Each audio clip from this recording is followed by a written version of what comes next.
রাসূলুল্লাহ সাল্লাল্লাহু আলাইহি ওয়াসাল্লাম জান্নাতি জবানে মুবারকে বলেন, বনি ইসরাইলের যুগে আল্লাহর তিনজন গোলাম ছিল, তিনজন বান্দা ছিল। সেই তিন বান্দা তিন ভাবে অসুস্থ ছিল, তিন ভাবে দুর্বল ছিল। আমার দিকে লক্ষ্য করো। রাসূলুল্লাহ জান্নাতি জবানে মুবারকে বলেন, সেই তিনজন তিন রকম ভাবে দুর্বল ছিল। একজন ছিল শ্বেতরোগী। শ্বেতরোগী কি বুঝছেন?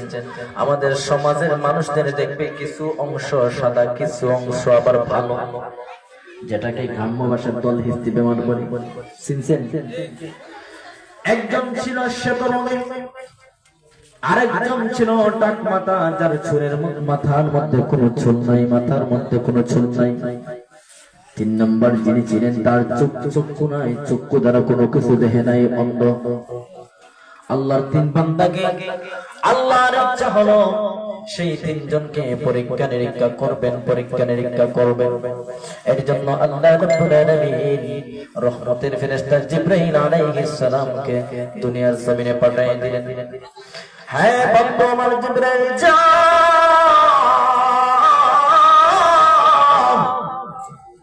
দুনিয়ার জমিনে আমার সেই গোলামকে তুমি পরীক্ষার মধ্যে ফেলে দাও। আমার তরফ থেকে প্রশ্নগুলা তাদেরকে দিয়ে দিবা, আমি আল্লাহর তরফ থেকে তুমি পরীক্ষা করে আসো। আল্লাহর কথা মতো জিবরাইল প্রথম যিনি শ্বেতরোগী তার কাছে আসলেন। সেই আল্লাহর গোলামের কাছে এসে বললেন, হ্যাঁ আল্লাহর গোলাম, তুমি ইতিমধ্যে, আমি একজন মুসাফির মানুষ। জিবরাইল আলাইহিস সালাম কোনো পরিচয় দেন নাই। উনি বলতেছেন, আমি একজন মুসাফির মানুষ। ইতিমধ্যে তুমি আল্লাহর কাছে এমন কি চাও যার কারণে তুমি অনেক বেশি খুশি হয়ে যাবে, অনেক বেশি খুশি হয়ে যাবে।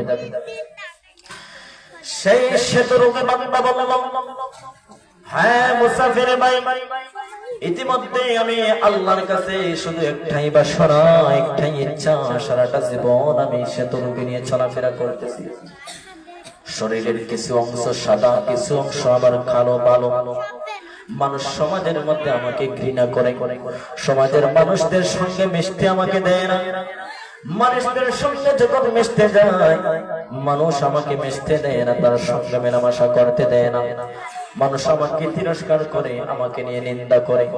আমি ধাপে ধাপে সমাজের মধ্যে লাঞ্ছিত হয়ে যাই, লাঞ্ছিত হয়ে যায়। ওগো মুসাফির, ইতিমধ্যে যদি আমার আল্লাহ আমাকে এই সুন্দর দেহ দিয়ে দিতেন, শ্বেতরোগী শরীরটা যদি আল্লাহ সুস্থ করে দিতেন, আমার চামড়াগুলা যদি সুন্দর হয়ে যেত, আমি আল্লাহর কাছে সবচেয়ে এটাই চাই। সুবহানাল্লাহ। আমি শুধু সুন্দর দেহ চাই। সঙ্গে সঙ্গে রহমতের ফেরেশতা জিবরাইল ওই শ্বেতরোগী ব্যক্তির শরীরের মধ্যে এইভাবে হাত বুলাইয়া দিলেন, হাত বুলাইয়া দিলেন। রহমতের ফেরেশতা জিবরাইল হাত বুলাইয়া দিতে দেরি হলো, আল্লাহর কুদরত থেকে বান্দার শরীর সুস্থ হয়ে যেতে বেশিক্ষণ দেরি হলো না। সুবহানাল্লাহ। জিবরাইল আলাইহিস সালাম হাত বুলিয়ে দিলেন, ওইদিকে আল্লাহর কুদরত থেকে সঙ্গে সঙ্গে বান্দার শরীরকে সুস্থ করে দিলেন। সুবহানাল্লাহ। রহমতের ফেরেশতা জিবরাইল বললেন, হ্যাঁ আল্লাহর গোলাম, আল্লাহর কাছে তোমার সুস্থতা কামনা করছিলাম। তুমি নিজেই লক্ষ্য করে দেখতে পারতেছো তোমার শরীর সুস্থ হয়ে গেছে, শরীর সুস্থ হয়ে গেছে। ওরে গোলাম, তুমি আর কি এমন চাও যে আল্লাহর কাছে তুমি আর এমন কি চাও যে আল্লাহ তোমাকে ইতিমধ্যে দিলে তুমি অত্যন্ত খুশি হয়ে যাবে? আল্লাহর সেই গোলাম জবাব দেয়, ও মুসাফির, ইতিমধ্যেই আমি আল্লাহর কাছে একটি গর্ভবতী উটনি চাই, একটি গর্ভবতী উটনি চাই। সেই গর্ভবতী উটনি যদি হয়, তাহলে আমি গরিব মানুষ, সেই উটনি দিয়ে আমি আমার সংসার সুন্দরভাবে চালাতে পারবো। সুবহানাল্লাহ।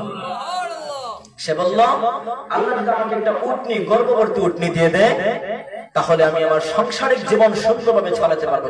গরিব মানুষ, সম্পদ নাই। এইদিকে সঙ্গে সঙ্গে রহমতের ফেরেশতা জিবরাইল আলাইহিস সালাম আল্লাহর কাছে হাত ধরে ফরিয়াদ করলেন, ওগো আল্লাহ, তোমার গোলামকে তুমি একটি 10 মাসের গর্ভবতী উটনি দান করে দাও। সুবহানাল্লাহ। রহমতের ফেরেশতা জিবরাইল আল্লাহর কাছে ফরিয়াদ করে চাইতে দেরি হলো। আমার আল্লাহ সেই গোলামকে গর্ভবতী উটনি দিতে দেরি করলেন না। বান্দা অনেক বেশি খুশি হয়ে গেল, অনেক বেশি আনন্দিত হয়ে গেল। রহমতের ফেরেশতা জিবরাইল বলে, ওরে আল্লাহর গোলাম, তুমি তো সন্তুষ্ট হয়ে গেছো, এবার তুমি তোমার বাড়ির মধ্যে চলে যাও। বাড়িতে গিয়ে তোমার সাংসারিক জীবন সুন্দরভাবে কাটাও, তোমার সন্তান সন্ততি সবাইকে নিয়ে তুমি আরাম আয়েশ করে বসবাস করো। এই বলে তার কাছ থেকে বিদায় নিয়ে রহমতের ফেরেশতা জিবরাইল 2 নম্বর যে বান্দা টাকওয়ালা, যার মাথায় চুল নাই, তার কাছে গিয়ে দেখা করলেন। মুসাফির মানুষ তো আনকমন, কি হাত মিলালেন, মুসাফা করলেন, দেখা সাক্ষাৎ হলো, তার সঙ্গে একটু কথাবার্তা বললেন। মনে করুন আমি যদি একজনের এই যে ওনার সঙ্গে হঠাৎ করে কথাবার্তা বলি, অনেক কিছু কথাবার্তা হবে, দুর্বলতা সচ্ছলতা সবকিছু নিচে। রহমতের ফেরেশতা জিবরাইল আলাইহিস সালাম টাক মাতাওয়ালার সঙ্গে অনেক সময় কথোপকথন করতে করতে ওনাকে জিজ্ঞেস করলেন ওনার দুর্বলতার কথা, যে তুমি কি এমন জিনিসের কারণে দুনিয়ার জমিনে আফসোস করতেছো? সে বলল, আরে মুসাফির ভাই, আমি এই কারণে শুধু আফসোস করতেছি, আমার মাথার মধ্যে একটু চুল নাই, টাকওয়ালা। সমাজের মানুষরা আমাকে নিয়ে হাসাহাসি করে, সমাজের মানুষরা নিয়ে আমাকে ঠাট্টা বিদ্রূপ করে। যদি আল্লাহ আমার মাথার মধ্যে চুল গজায় দিতেন, আমি সারাটা জীবন আল্লাহর শুকরিয়া আদায় করে দিতাম। সুবহানাল্লাহ। সেই গোলাম জিবরাইল আলাইহিস সালামের কাছে তার মনের বাসনা, মনের কথাগুলো বলে দিল। ওইদিকে জিবরাইল আলাইহিস সালাম আল্লাহর কাছে হাত তুলে ফরিয়াদ করলেন, ওগো আল্লাহ, তুমি তোমার গোলামের সেই টাক মাথার মধ্যে চুল তুলে দাও। সুবহানাল্লাহ। তুমি তোমার গোলামের মাথার মধ্যে চুল গজায় দাও। তাই বলে রহমতের ফেরেশতা জিবরাইল আলাইহিস সালাম ওই টাক মাথা ব্যক্তির মাথার মধ্যে শুধু হাত বুলাই দেন। হাত বুলাইয়া দিতে দেরি হলো, আল্লাহর কুদরত থেকে বান্দার মাথার মধ্যে চুল উঠতে বেশিক্ষণ দেরি করে নাই। সুবহানাল্লাহ। আল্লাহর তরফ থেকে বান্দার মাথার মধ্যে চুল গজায় গেল, বান্দা আনন্দিত হয়ে গেল, বান্দা খুশিতে আত্মহারা হয়ে গেল। বান্দার অনেক দিনের স্বপ্ন, আপনার আমার যদি কোনো স্বপ্ন থাকে, আল্লাহ যদি পূর্ণ করে দেয়, তাহলে আপনি আমি কতটুকুন পর্যন্ত খুশি হব, তা কি কোনো সীমা আছে? অনেক খুশি হয়ে যাবে বান্দা, ঠিক তদ্রুপ ভাবে অনেক খুশি হয়। রহমতের ফেরেশতা জিবরাইল বলেন, ওরে আল্লাহর গোলাম, আল্লাহ রাব্বুল আলামিন তুমি বান্দার মাথার মধ্যে চুল উঠাই দিয়েছেন। হে আল্লাহর গোলাম, তুমি আর এমন কি চাও যার কারণে তুমি অনেক বেশি আনন্দিত খুশি হবে? গোলাম জবাব দাও, গো মুসাফির, আমি শুধু আরেকটি মাত্র জিনিস চাই। আমি গরিব মানুষ, অসহায়, আমার সন্তান সন্ততি স্ত্রী নিয়ে বড় কষ্টের যাতনায় দিনগুলা কাটাচ্ছি। যদি আল্লাহ আমাকে একটি গর্ভবতী গাভী দিতেন, তাহলে সেই গাভীটি দিয়ে সুন্দরভাবে আমার জীবন যাপন পরিচালিত করতে পারতাম।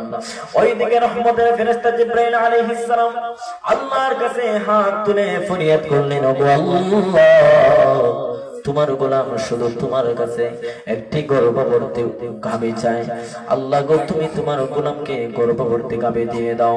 আল্লাহর কাছে রহমতের ফেরেশতা জিবরাইল গর্ভবতী গাভী চাইতে দেরি হলো, আল্লাহ গোলামকে গাভী দিতে দেরি করলেন না। আল্লাহ সঙ্গে সঙ্গে গোলামকে গর্ভবতী গাভী দিয়ে দিলেন। বুঝার চেষ্টা করেন।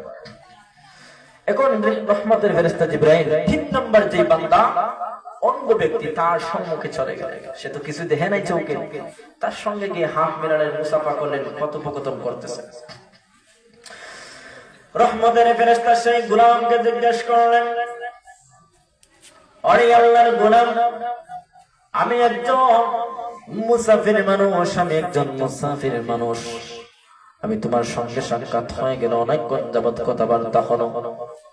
আমি জানতে চাই ইতিমধ্যে যদি আল্লাহ তোমাকে কোন সম্পদ দিলে, কোন জিনিস দিলে তুমি অত্যন্ত খুশি হয়ে যাবে?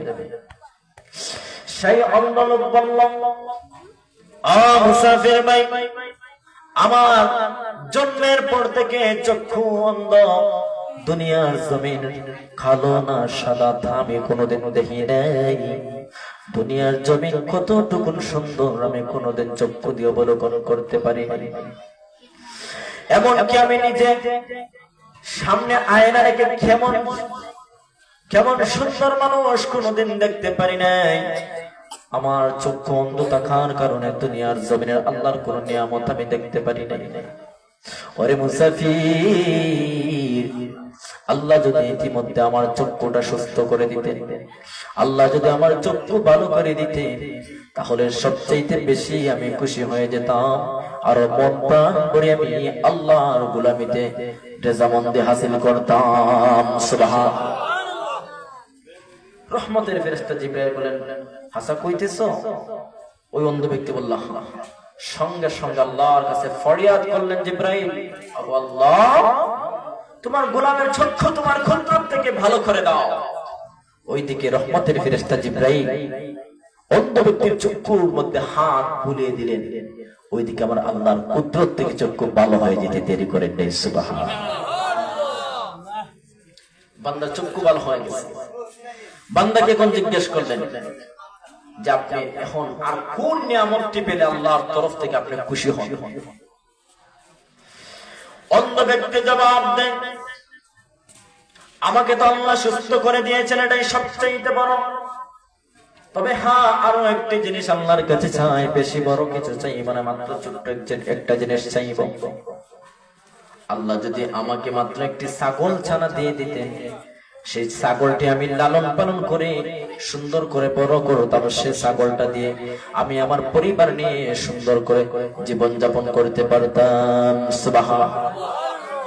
আল্লাহ আমাকে একটি ছাগল দিলে সেই ছাগলের উসিলায় সুন্দরভাবে আমার পরিবার নিয়ে জীবন যাপন করতে পারতাম। রহমতের ফেরেশতা জিবরাইল আল্লাহর কাছে হাত তুলে বললেন, ওগো আল্লাহ,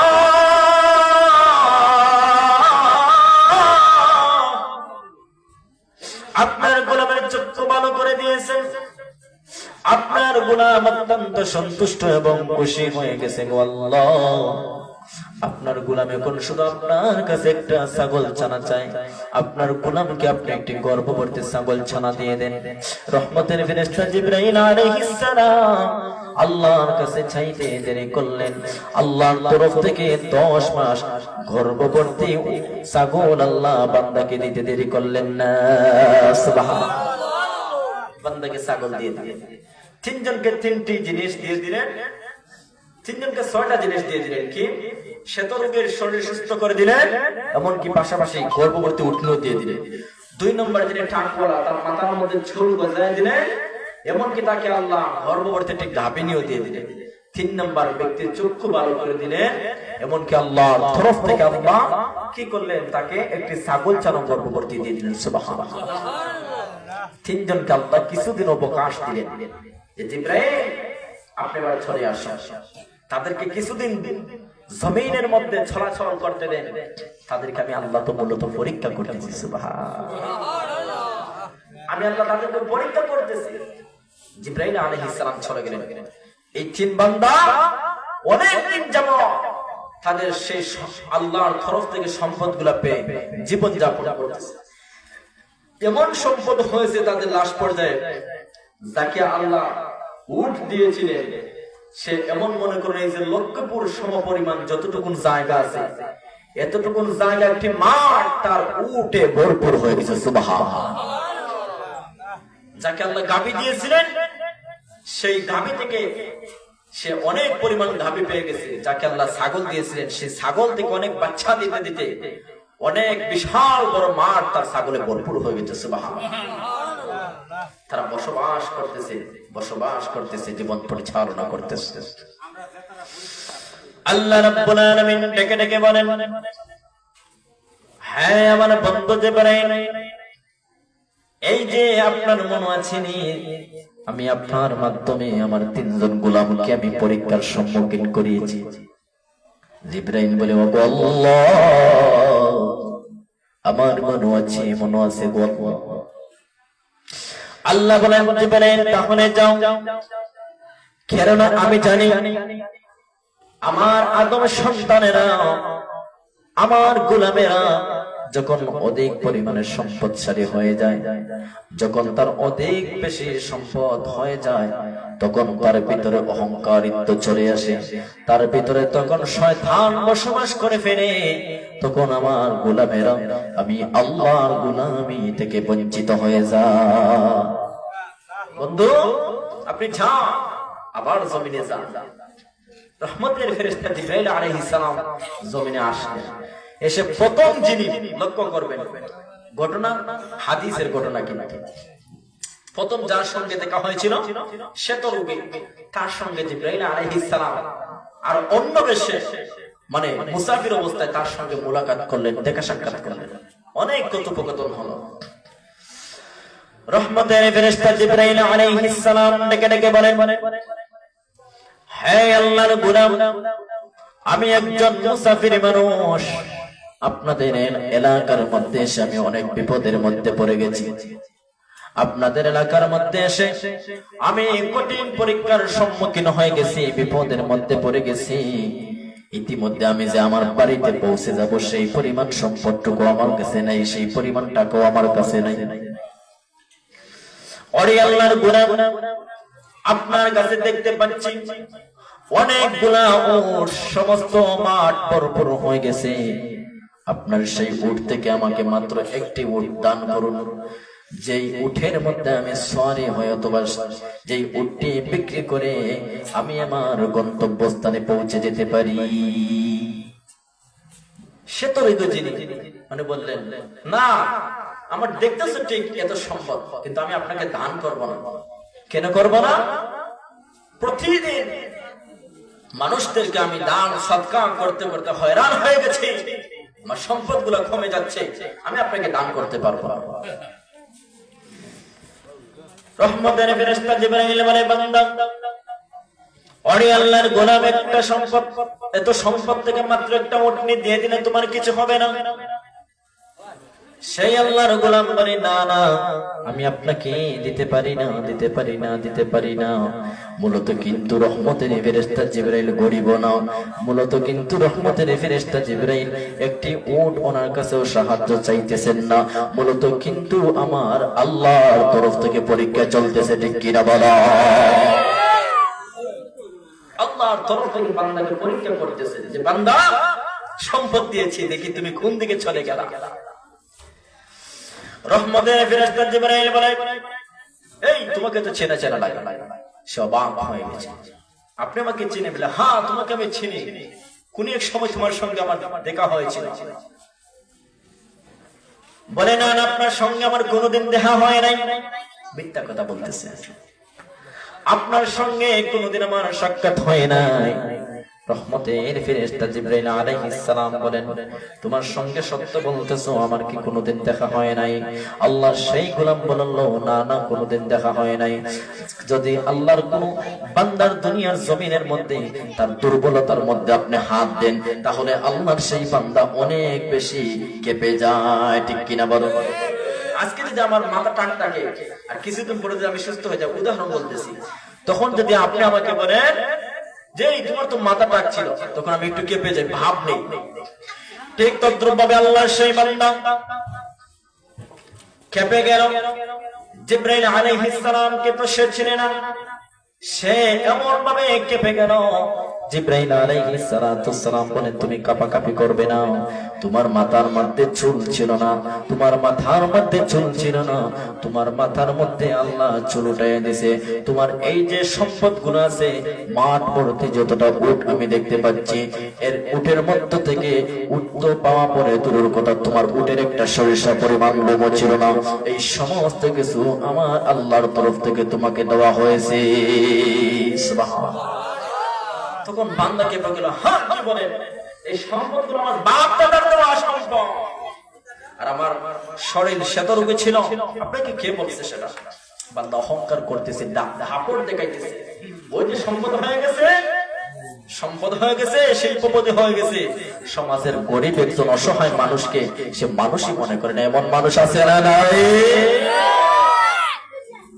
পার্শ্ববর্তী ঘরের ভাই অসুস্থ হয়ে বিছানার মধ্যে পড়ে আছে, মেডিকেল গিয়ে ডাক্তারি করাবে সেই সামর্থ্য থান নাই, কিন্তু আরো পার্শ্ববর্তী ভাই দিনের পর দিন মাছের বড় বড় মাছ এনে খায়, প্রতিনিয়ত গরুর খলিজা খায়, কিন্তু গরিবের দিকে একবার নজর দিয়ে দেখে না। এমন মানুষ আছে না নাই? অনেক আছে। এই যে সম্পদশালী হয়ে গেছে, ভেতর অহংকারিত বাপ ছড়ে আসছে। উচ্চ আওয়াজে বলতে হবে, অহংকারী একমাত্র হলো শয়তানি কাজ। ঠিক কি না? এটা বুঝে নিতে হবে, আপনি শয়তানের বন্ধু। অহংকার করতেছ, দাপট দেখাইতেছ, আপনি শয়তানের বন্ধু। আর যারা শয়তানকে অনুসরণ করবে, যারা শয়তানকে বন্ধু বানাবে, নিঃসন্দেহে তারা জাহান্নামের মধ্যে প্রবেশ করবে। ঠিক কি না বলো? আল্লাহর সেই গোলাম বলে, না না, এগুলো আমার বাপ দাদার সম্পদ, আর আমার শরীর কোনোদিন অসুস্থ ছিল না। সেই মুসাফির ব্যক্তি বলে, তাহলে ঠিক আছে, তোমার যা সম্পদ আছে বুঝলাম, তোমার শরীর সুস্থ ছিল, তাহলেও আমি সবগুলো বুঝলাম। গভীর মনোযোগ। রহমতের ফেরেশতা জিবরাইল আল্লাহর কাছে হাত তুলে ফরিয়াদ করলেন, ওগো আল্লাহ, তোমার এই গোলাম আজ থেকে 10 বছর হোক, 5 বছর হোক, তার দুর্বলতার কঠিন সময়ে যেইভাবে ছিল, আল্লাহ তুমি তোমার বান্দাকে আবার সেই যুগের মধ্যে, সেই সময়ের মধ্যে ফিরিয়ে দাও। গোলাম লক্ষ্য করল, সঙ্গে সঙ্গে তার আবার আগের শ্বেতরোগী হয়ে গেল। সঙ্গে সঙ্গে দেখতে পেল সেই গোলাম তার সমস্ত উটগুলা ধ্বংস হয়ে গেছে। আল্লাহু আকবার। আল্লাহ যদি বান্দাকে আঁকড়ে ধরে, বান্দাকে যদি আল্লাহ ধরার মতো ধরে, তখন বান্দা আর ছুটে যাওয়ার কোন ক্ষমতা নাই। দেখবেন বান্দা যখন সুস্থ, সম্পদ, অনেক ক্ষমতা, আর আল্লাহ একবার ধরেছেন, এমন ধরা ধরেছেন মেডিকেল থেকে বাড়ির মধ্যে বিছানার মধ্যে শোয়াই, তখন সে তসবির গুটা ছিঁড়ে ফেলতে চায়। ঠিক কিনা বলো? তখন এমন ওলি আল্লাহ সেজে যায়, তসবির গুটা পর্যন্ত ছিঁড়ে দেয়, বিছানার মধ্যে শুয়ে শুয়ে শুধু তসবিহ পড়ে। আরে মিয়া, এখন তসবিহ পড়ে তোমার কি হবে? তুমি তো সময় মতো আল্লাহর গোলামিতে তুমি শামিল ছিল না, তখন তো অহংকারিত করতাম। এর জন্য আল্লাহ বলে, বান্দা আমি আল্লাহ ছাড় দে, কিন্তু আমি আল্লাহ ছেড়ে দেই না। ঠিক কিনা বলো?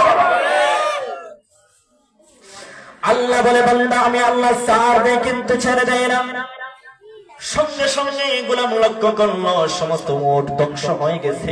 গোলাম লক্ষ্য করলো শরীর আবার অসুস্থ হয়ে গেছে। এই বলে রহমতের ফেরেশতা জিবরাইল তার মাথা থেকে বিদায় নিতে যাচ্ছেন। সেই বান্দা জিজ্ঞেস করে, ও মুসাফির, আমার শেষ আর যেটুকু আপনি শুনে যান, আমি আপনাকে আর ডিস্টার্ব করব না। আপনি কে গো? আপনার সামান্য পরিচয় আমাকে দিয়ে দেন। আল্লাহর রহমতের ফেরেশতা জিবরাইল ডেকে ডেকে বলেন, আমি দুনিয়ার জমিনের সাধারণ কোন মানুষ নয়, আমি হলাম আল্লাহর বন্ধু রহমতের ফেরেশতা জিবরাইল। আমি আল্লাহর রহমতের ফেরেশতা জিবরাইল। তখন বান্দা অবাক হয়ে গেল, জিহ্বার মধ্যে খামড়াচ্ছে, হায় হায়, আমি কি করলাম? কার সাথে আমি কি করলাম? এবার রহমতের ফেরেশতা জিবরাইল দ্বিতীয় নম্বর যিনি ছিলেন, হাত মাথাওয়ালা, তার কাছে গেলেন। তার কাছে গিয়ে রহমতের ফেরেশতা জিবরাইল বড় অসহায়, তো আপনি কিছু সম্পদ চাইলেন, ঠিক আগের ব্যক্তির মতো তার কাছে গিয়ে জিবরাইল আলাইহিস সালাম বললেন, ও আল্লাহর গোলাম, তোমার তো অনেক সম্পদ দেখতেছি, মাঠ করা গরু ছাগল দেখতেছি। ওরে আল্লাহর গোলাম, সেই গাভী এবং গরুগুলা থেকে আমাকে তুমি একটা গরু দাও, যার কারণে তোমার গরু পাইয়া আমি আমার সাংসারিক জীবন সুন্দরভাবে কাটাতে পারবো। আমি অসহায় মানুষ, আমি গরিব মানুষ, আমার কোনো সম্পদ নাই, আমার সন্তান সন্ততি নিয়ে আমি বড় কষ্টের মধ্যে বসবাস করতেছি। সে ব্যক্তির কাছে যখন একটু চাইবেন, সেও একটি ধাপর ক্ষমতা দেখে আগের ব্যক্তির মতো বলবে, না আমি প্রতিদিন মানুষকে দিতেই আছি, আর কতই দিব, আর পারবো না, যান আপনি চলে যান। আমাদের সম্মুখে যখন কিছু ভিক্ষুকের হাত পেতে বসে, সমাজের কিছু বিত্তশালী মানুষের আছে দেখবেন, সেই ফকিরকে 5 টাকা 10 টাকা দিতেও তার কপাল কুঁচ হয়ে যায়, ঠিক কিনা বলো? তার কপাল কুঁচ হয়ে যায়, চেহারা ময়লা হয়ে যায়। সেই ফকির মানুষকে, ভিক্ষুক মানুষকে দাপট দিয়ে কথা বলে। কিন্তু এটা মনে রাখতে হবে, এই যে সম্পদ তোমার কাছে চাইতেছে, 5 টাকা হোক আর 10 টাকা হোক, এই 5 টাকা ও 10 টাকা তোমাকে দিয়েছেন কে? আল্লাহ। তাহলে তুমি বলে যাচ্ছ কেন আল্লাহর সম্পদ আল্লাহর রাস্তায় দিয়ে দিবা? এত কার্পণ্যতা করছে কেন গোলাম? সেই 2 নম্বর ব্যক্তির সঙ্গে সাক্ষাৎ হয়ে যাওয়ার পর যখন জিবরাইল চাইবেন, বান্দা দিতে চাইবে না, বান্দা দিতে চাইবে না, তারপর দেখাবে, ক্ষমতা দেখাবে। রহমতের ফেরেশতা জিবরাইল গোলামকে ডেকে ডেকে বলে, ওরে গোলাম, ওরে আল্লাহর বান্দা, তোমাকে তো আমি বড় ছেনা ছেনা লাগে। সুবহানাল্লাহ বলবেন না? তোমাকে যে ছেনা ছেনা লাগতেছে। সেই বান্দা অবাক হয়ে গেল, আপনি আমাকে চেনেন? কিভাবে চেনেন? আপনি আমাকে কেমন ভাবে চেনেন? আমি তো আপনাকে কোনোদিন দেখি নাই।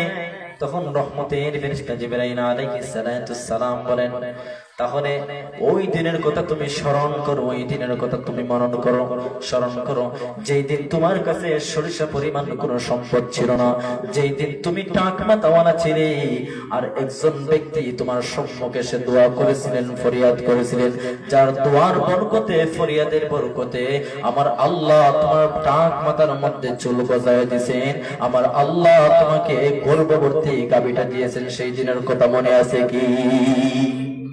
তখন বান্দা অবাক হয়ে যাবে, বলবে হ্যাঁ মনে আছে। তখন বান্দা জোর জবরদস্তি করবে, দিবে না সম্পদ। সঙ্গে সঙ্গে রহমতের ফেরেশতা জিবরাইল আল্লাহর কাছে হাত ধরে ফরিয়াদ করবেন, আল্লাহ তোমার গোলাম আজ থেকে যখন অসুস্থ ছিল, সেই দিনের মধ্যে তুমি আল্লাহ তাকে ফিরিয়ে দাও। যেই দিন তার মাথার মধ্যে ঝোল ছিল না, সেই দিনের মধ্যে তাকে তুমি ফিরিয়ে দাও।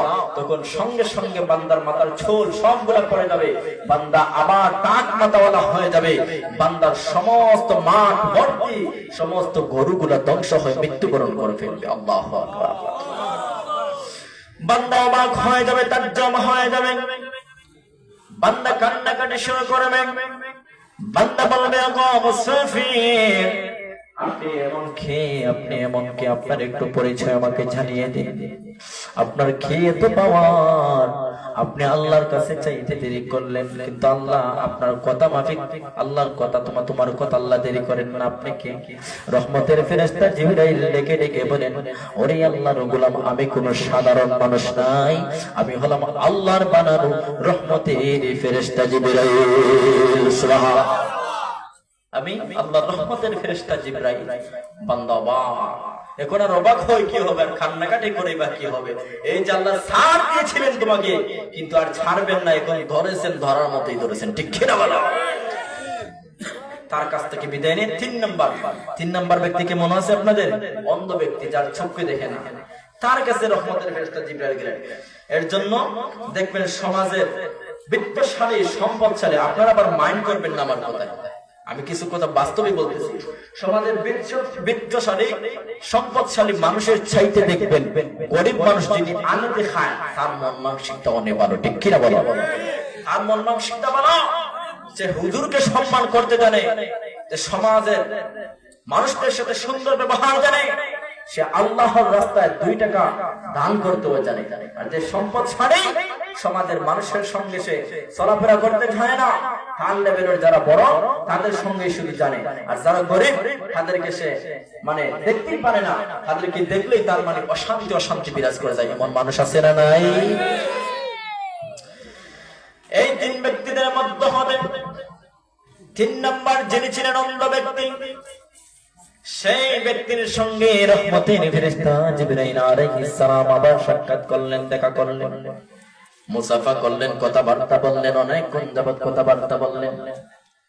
অবশেষে রহমতের ফেরেশতা জিবরাইল আলাইহিস সালাম আল্লাহর সেই গোলামের কাছে মাত্র একটি ছাগল ছানা উপহার চেয়েছেন। সুবহানাল্লাহ, মাত্র একটি ছাগল ছানা ওনার কাছে ভিক্ষা চেয়েছেন। ওরে আল্লাহর গোলাম, আপনার তো অনেক ছাগল ছানা মাঠ ভর্তি দেখতেছি, আপনাকে আমাকে একটি ছাগল দিয়ে দেন, বোঝার চেষ্টা করবেন। রহমতের ফেরেশতা জিবরাইল চাইতে দেরি করলেন। আল্লাহর সেই গোলাম বলে, আপনি একটা নয়, যতটি ছাগল মনে হয় ততটি আপনি নিয়ে নিতে পারেন। একটা নয়, আপনার যতটা মন চায় ততটা নিয়ে নেন। কেন? সে মূলতই লোভী ছিল না, সে আল্লাহর কাছে ছোট্ট জিনিস চেয়েছিল, ছাগল। কেন? সে তো আল্লাহর গোলাম হিসাবে পুরোটাই স্বীকৃতি দিচ্ছে, আল্লাহ শুকরিয়া আদায় করতেছে। আর সে নিজেই জানে এই সম্পদ, এই ছাগলগুলো তো আমাকে আল্লাহ দিয়েছেন, আর আমি আল্লাহর রাস্তায় দান করতে কার পূর্ণতা কৃপণতা করবো কোন? এর জন্য সে বলল, আপনার একটা ছাগল নয়, আপনার যতটাই মন চায় আপনার ততটাই নিয়ে নেন। রহমতের ফেরেশতা জিবরাইল মুচকি হেসে মেরে দিলেন। মুচকি হাসি মেরে মেরে বললেন, ওরে আল্লাহর গোলাম, আমি আপনার কাছ থেকে ছাগল কেন, ছাগলের একটি প্রশ্ন নিব না।